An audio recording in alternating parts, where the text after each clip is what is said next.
Hello বন্ধুরা, welcome to crafter তিথিয়া। আজকের ভিডিওটা অনেক লং হবে, তাই আমি ইন্ট্রো দিচ্ছি না। তো দেখে নাও আজকের জুয়েলারিতে আমাদের কি কি প্রয়োজন হবে। তো ভিডিওতে যা যা দেখতে পাচ্ছ এই সব কিছু দিয়ে আজকে আমরা জুয়েলারিটা তৈরি করব। আজকে আমি একটা কমপ্লিট কম্বো ফেব্রিক জুয়েলারি তৈরি করব, যার মধ্যে কানের দুল, গলার সেট এবং আংটি থাকবে, সাথে থাকবে চুড়ি।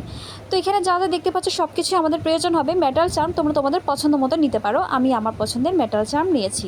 তো যা যা দরকার হবে আমি স্ক্রিনে দিয়ে দিয়েছি। এবার আমরা কাজ শুরু করব। তো আমি একটা কার্ডবোর্ড আগে থেকেই কেটে রেখেছিলাম। এবার এটাকে আমি আমার প্রয়োজন মতো সাইজ করে কেটে নেব। কানের দুল এবং আংটির জন্য ছোট ছোট বেস কেটে রেখেছি, এবং সেটের জন্য মানে যেটা আমি গলায় পরবো নেক পিসের জন্য একটা চারকোনা করে কেটে নিয়েছি, এবং সাথে আমি ফেব্রিক কাপড়টাকেও সেম একই সাইজ করে কেটে নিয়েছি। এবার আমি ফেভিকল গ্লু দিয়ে এটার চারপাশটা কার্ডবোর্ডে আমি অ্যাটাচ করে দেব। খুব দ্রুততার সাথে আমি কাজগুলো করছি। জানো এই জুয়েলারিটা বানাতে আমার কত সময় লেগেছে? 3 ঘন্টা। আর তোমাদেরকে মাত্র আমি 8 মিনিটের মধ্যে দেখিয়ে দিচ্ছি এটা কীভাবে তৈরি করতে হবে। আমি ফাস্ট ফরওয়ার্ড করে দিয়েছি, তবুও দেখো ভালো মতো। আজকের ভিডিওটা একদম নতুনরাও দেখলে কিন্তু তারা এক ভিডিওতে শিখে যাবে কিভাবে ফেব্রিক জুয়েলারি তৈরি করতে হয়। তো ভিডিওতে তোমরা দেখতে পাচ্ছ আমি ব্লু কালারের ফেব্রিক কাপড়টা এই কার্ডবোর্ডে অ্যাটাচ করে দিয়েছি। ইয়াররিংসগুলো আমি সেমভাবে অ্যাটাচ করে নেব। এবার আমরা এটাকে সাজাবো। আজকের ভিডিওতে আমি পাট সুতারও কাজ করব। যারা পাট সুতার কাজ দেখতে পছন্দ করে এই ভিডিওটা সম্পূর্ণ তাদের জন্য। যারা নতুন আছো আমার আমার চ্যানেলে যদি নতুন হয়ে থাকো আমার চ্যানেলে সাবস্ক্রাইব করে দেবে, এবং এই ভিডিওর নিচে একটা কমেন্ট করে দেবে নেক্সট আমি কী রকম ভিডিও আনলে তোমাদের জন্য হেল্প হবে। তো আমি পাট সুতা পেঁচিয়ে পেঁচিয়ে এই জুয়েলারিটাকে সাজিয়ে দিচ্ছি। দেখতে পেয়েছো? তোমরা তোমাদের প্রয়োজন মতো গ্লু দিয়ে অ্যাটাচ করে নেবে। আমি একটু ফাস্ট ফরওয়ার্ড করে কেটে কেটে দেখাচ্ছি, নয়তো আমার ভিডিওটা অনেক লং হয়ে যাবে। আশা করি তোমরা আমার ভিডিওতে এতটুকুতেই বুঝতে পারছো। এই জুয়েলারিটা বানাতে আমার 3 ঘন্টা সময় লেগেছে, আর আমি তোমাদের মাত্র 8 মিনিটের মধ্যে বানিয়ে দেখাচ্ছি, মানে তোমাদেরকে শিখিয়ে দিচ্ছি। তোমরা তোমাদের পছন্দের ফেব্রিক কাপড় নিতে পারো। তোমরা চাইলে প্রিন্টের কাপড়ও নিতে পারো, চাইলে রেড নিতে পারো, ব্ল্যাক নিতে পারো, পিঙ্ক নিতে পারো, বা বেগুনিও নিতে পারো। আমি ব্লুটা নিয়েছি কারণ ব্লুটা একটু বেশিই ভালো লাগে, অনেকেরই পছন্দের কালার। তো আমি একটা সুইয়ের সাহায্যে ছিদ্র করে জাম্পিংয়ের সাহায্যে এই কড়িগুলো অ্যাটাচ করে দেব। আমি আজকে 5টা কড়ি অ্যাটাচ করব। 5টা কড়ি দেখতে খুব সুন্দর লাগে। আমার চ্যানেলে নতুন হয়ে থাকলে ভিডিওতে একটা লাইক দিয়ে দেবে। আমার চ্যানেলটা সাবস্ক্রাইব করে রাখতে পারো, যাতে এরকম নতুন নতুন ভিডিও আমি যখনই চ্যানেলে আপলোড করব সাথে সাথে তোমার মোবাইলে নোটিফিকেশান চলে যায়। তো আমি কানের দুল এবং আংটিতে সেম মেটাল বসিয়ে নিয়েছি। তোমরা তোমাদের পছন্দ মতো মেটাল বসাতে পারো, চার মার্কি। আমি আমার পছন্দের মেটাল নিয়েছি। এইবার ইয়াররিংসগুলোতেও আমি সেম প্রসেসে কড়ি শেলস অ্যাটাচ করে দেবো। আমার বকবকানিগুলো তোমাদের নিশ্চয়ই বোরিং লাগে, কিন্তু কিছুই করার নেই। ভিডিওটা কিভাবে বানাচ্ছি যদি আমি বলে না দিই তোমরা বুঝতে পারবে না, বিশেষ করে যারা নতুন আছো। এবার আমি পেছন সাইডে স্টার্ট বসিয়ে দেব B6000 গ্লুয়ের সাহায্যে, এবং আংটি বেসটাও বসিয়ে দেব B6000 গ্লুয়ের সাহায্যে। ব্যাক সাইডটা আমি কাপড় দিয়ে কভার করে নেব।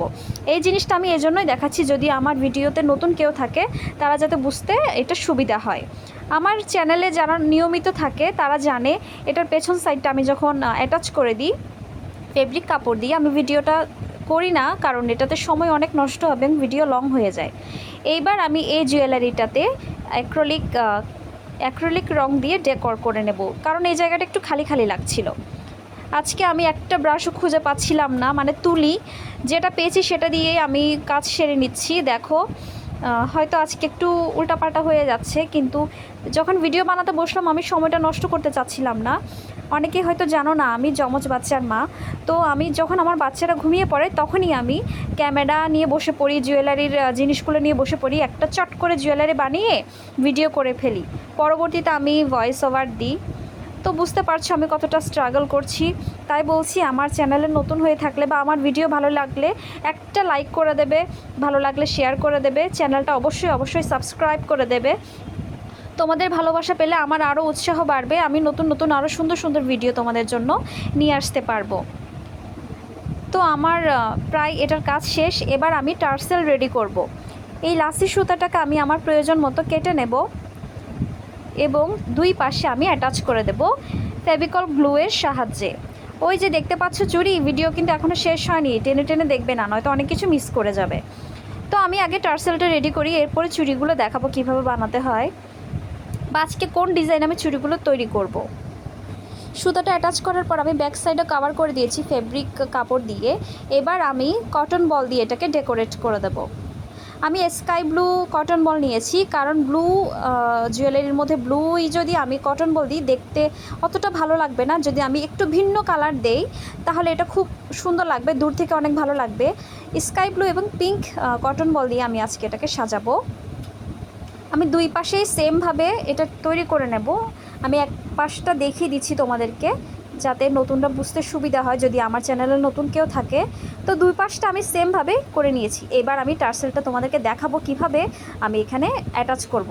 অর্থাৎ এটা তোমরা বড় ছোট করে পড়তে পারবে, এটা যাতে তোমরা বড় ছোট করে পড়তে পারো তাই আমি ওই জিনিসটা দেখিয়ে দেব। আমি একটা কাঠের পুঁথি নিয়েছি, তোমরা চাইলে কটন বলও ব্যবহার করতে পারো, চাইলে মেটাল বলও ব্যবহার করতে পারো। এই যে এবার আমি এন্ডিংয়ে একটা গিট্টু দিয়ে দেব, ব্যাস আমার টার্সেল রেডি শেষ। আমার জুয়েলারি প্রায় শেষ, এবার চুড়িগুলো এনহ্যান্স করার পালা। ব্লু কাপড় দিয়ে আমি দুইটা চুড়ি রেডি করে নেব। এগুলো একটু সরিয়ে রাখি যাতে তোমরা বুঝতে সুবিধা হয়। আমি ফেভিকল গ্লুটা চুড়ির এক পাশে দিয়ে এই যে এভাবে পেঁচিয়ে পেঁচিয়ে চুড়িটা রেডি করব। ভয় নেই, পুরো ভিডিও দেখাবো না। চুড়ির সম্পূর্ণ ভিডিও চাইলে আমার চ্যানেলে অনেক ফেব্রিক চুড়ির ভিডিও আছে, তোমরা দেখে নিতে পারো। আমার ভিডিওটা অনেক লং হয়ে যাবে তাই আমি একটু করে দেখিয়ে দিচ্ছি। আমার দুইটা চুড়ি রেডি হয়ে গেছে। এবার এই চুড়িটাকে আমি পাট সুতা দিয়ে সাজিয়ে দেব। আমি তোমাদেরকে তাও একটু করে দেখিয়ে দিচ্ছি, যদি আমার চ্যানেলে কেউ নতুন থাকে হয়তো সে বুঝতে পারবে না যে আমি কিভাবে কি করলাম। এক সাইড আমি ফেভিকল গ্লু দিয়েছি এবং এই সুতাটাকে আমি পেঁচিয়ে পেঁচিয়ে পুরো চুড়ি আমি ডেকোরেট করে নেব। দেখতে পেয়েছো? এবার পুরো চুড়ি আমি ডেকোর করে নেব। আমার কাজ শেষ, আমি অফ স্ক্রিনে কাজটা রেডি করে ফেলেছিলাম। তো আমার তিনটা চুড়ি শেষ, এবার এই চুড়িগুলোকে আমি একটু এনহ্যান্স করব। আমি জাম্পিং এবং ঝুলুরির সাহায্যে দুইটা চুড়ি সাজিয়ে নেব। বলে রাখি সব সময় তো ঝুলুরি ব্যবহার করি, আজকে আমি মেটাল চার্মও ব্যবহার করব। তো দেখো আমি একটা চুড়িতে এই যে জাম্পিংয়ের সাহায্যে ঝুলুরি অ্যাটাচ করে দিয়েছি। এবার চারপাশে আমি সেম কাজ করব, অর্থাৎ সেমভাবে সাজিয়ে দেব। সব কিছু দেখাতে গেলে কিন্তু ভিডিওটা অনেক লং হয়ে যাবে। তো যাই হোক, দেখো আমি মেটাল চার্মও অ্যাড করেছি ঝুলুরির বদলে। দুইটা দুই রকম বানিয়েছি আর কি, খুব ভালো লাগছে দেখতে। পাট সুতাটা আমি কোনো কিছু করিনি, কারণ এটা এতটুকুতেই ভালো লাগছে। তো আমার চুড়িও রেডি, আমার জুয়েলারিও রেডি। এবার দেখো আমার জুয়েলারিটা কেমন হয়েছে। এটা হচ্ছে ফাইনাল লুক। যদি আমার এই জুয়েলারি টিউটোরিয়ালটা ভালো লেগে থাকে অবশ্যই আমার চ্যানেলটা সাবস্ক্রাইব করে দেবে, লাইক করে দেবে, একটা কমেন্ট করে দেবে এটা কেমন লেগেছে এবং তোমাদের প্রিয় রঙটা কমেন্ট বক্সে মেনশন করে দেবে। Thanks for watching.